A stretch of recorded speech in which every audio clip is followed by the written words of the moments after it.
রাত পোহালে মকর সংক্রান্তি, তাই বাজারে কদমা, তিল্লাই, বাতাসা সহ নানা উপকরণ নিয়ে পসরা সাজিয়ে বসেছেন দোকানিরা। তবে মঙ্গলবার সকাল পর্যন্ত বাজারে লোক সমাগম কম বলে জানান ব্যবসায়ীরা।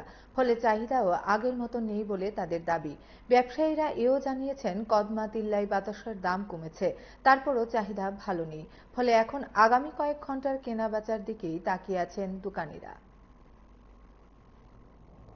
তো আগামীকালকে মকর সংক্রান্তি, প্রত্যেক বছর যে আইটেম আছে আমরা সেইগুলো আইটেমই রাখি। যেমন কদমা আছে, তিল্লাই, বাতাসা আছে, হ্যাঁ, সব কিছু, খেজুর গুঁড়ো আছে।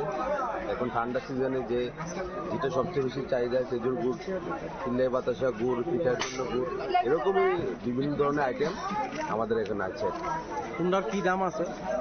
কোনটার কি দাম আছে? গুড় বলতে আমরা 70 থেকে 80 টাকা কিলো বেশি গুড়। খেজুর গুড়টা 200 টাকা কিলো আছে। তিল্লাই, বাতাসা 100 টাকা কিলো আছে। হ্যাঁ, এরকমই বিভিন্ন আইটেম। চালের গুঁড়ি 30 টাকা, 35 টাকা এমআরপি আছে, আমরা 30 টাকা বেচে দিই। হ্যাঁ, এরকমই ভাবে আমরা চলছে আর কি। কিরকম ব্যবসা চলছে? ব্যবসা আগের তুলনা ভালো।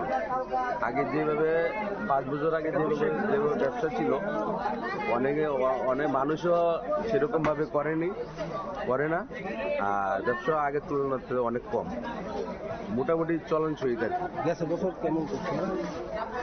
এভারেজ প্রত্যেক বছরই ডাউন হচ্ছে ব্যবসা, প্রত্যেক বছরই ডাউন। এখন কুসুমগুটির বাজার। আচ্ছা, তিল্লাই, কদমা, খেজুর গুড়, চালের গুঁড়া, গুড় আছে। এই শুধু যে নিত্য নতুন যে প্রয়োজনে যা দরকারি করে তাই নিয়ে বসে আছে। কিরকম দাম? দাম তো আগের তুলনায় তো অনেকটা কমছে। কদমা আপনি 200 টাকা কিলো, খেজুর গুড় 250 টাকা, তিল্লাই, বাতাসা 100 টাকা কিলো, চালের গুঁড়া আছে কেজি 60 টাকা, গুড় আছে 80 টাকা। মানে গ্যাস আবার কিরকম করছেন এইবার? কিরকম গ্যাস আবার থেকে এবারে তুলনায় বাজার একটু ডাউন আছে, কিন্তু জিনিসের দাম কমছে, কিন্তু বাজারটা আবার তো একটু ডাউন আছে। মানে কি, মানে কারণটা কি তার? কারণ বলতে গেলে বিভিন্ন জায়গাতে বাজার আছে, বাজারঘাট বসে আছে, বাড়ি বাড়ি নিয়ে বিক্রি হচ্ছে। সেই কারণে প্রত্যেক জায়গায় দোকান আছে, দোকানপাট আছে, সবাই নিয়ে তো সবাই ব্যবসা করছে। সেই কারণে আমাদের বর্তমান বাজার আগের তুলনায় অনেকটা একটু ব্যবসা একটু কম আছে।